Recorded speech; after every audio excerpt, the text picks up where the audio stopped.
একদল খাইছে আরেক দল খাওয়ার জন্য রেডি একদল হয়ে আছে। খাইছে আরেক দল খাওয়ার জন্য রেডি হয়ে আছে। আজহারীর এই মন্তব্যকে কেন্দ্র করে বাংলাদেশের রাজনীতিতে আসলে উত্তাল আ বয়ে চলছে।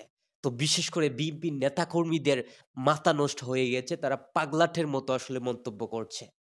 এবং সাধারণ মানুষ এই আজহারীর মন্তব্যটাকে আসলে বর্তমানের বাস্তবতা আ যে বাস্তবতার কথা বলেছে আজহারী সেটাই বলছে। আজহারী আসলে সঠিক। এ কথাই আসলে জনগণ সাধারণ জনতা বলছে। কিন্তু বিএনপির নেতা কর্মীদের আসলে চুলকানি তাদের জ্বালা শুরু হয়ে গিয়েছে। তো দেখুন আসলে বিএনপির যে এক নেতা তিনি আসলে কি বলছে। ওই যে কে যেন আজহার নাকি মাঝহার একজন আছে, আগে ওরা খাইছে এখন এরা খেতেছে না, কি বলছে না, ভাইরে রাজনীতি করবেন স্বনামে আসে, আড়াইলে আবডালি লেগে রাজনীতি। তো আপনারা শুনলেন এই পাগলাটে আসলে কি বলল? এই আসলে মেন্টাল আসলে কি বলেছে? এই মেন্টাল কিভাবে আবার নেতা হয়?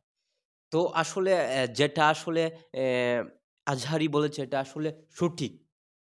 এই বর্তমান বাস্তবতার কথাই তো উনি বলেছেন যে একদল আসলে উন্নয়নের নামে এতদিন লুটে-পুটে খাইছে। আরেক দল আবার এখন প্রস্তুতি হচ্ছে। তারা আসলে সইছে না। তাদেরকে শুধু নির্বাচন চায়। হ্যাঁ, তারা আসলে দেশের সংস্কার চায় না।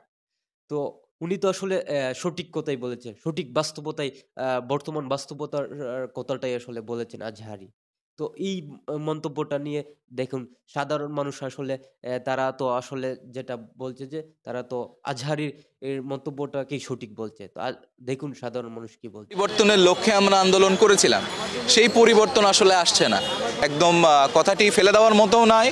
একটা পার্টি আগে জুলুমের শিকার হচ্ছিল, তারা এখন মানে মজলুম জালিম হয়ে যায় কিনা ওই ওই ভয় থেকেই প্রত্যেকটা মানুষ এই কমেন্টটা করছে যে যারা এত বছর ধরে দেখেছে, খেয়ে গিয়েছে, বাট এরা খেতে পায়নি, এরা দেখেছে, এখন তারা এসে খাচ্ছে। আমার মতে রিলিজিয়াস গ্যাদারিংয়ের মধ্যে এ ধরনের পলিটিক্যাল কথাবার্তা হচ্ছে আমি খুব একটা সমর্থন করি না। ইসলামিক বক্তব্য হিসেবে আমি রাজনৈতিক বক্তব্য হিসেবে দেখতেছি, এটা ইসলামিক বক্তব্য মনে তো আসলে সাধারণ মানুষ আসলে সঠিকই বলছে। আজহারও এই কথাটা আ সঠিক বলেছে বলে আমি মনে করি।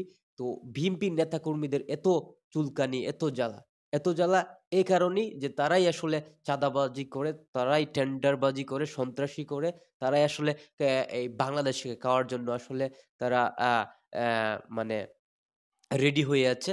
তো এর জন্যই আসলে তাদের উপরে গিয়ে পড়েছে যে কথাটা, এর জন্যই আসলে তাদের এত জ্বালা।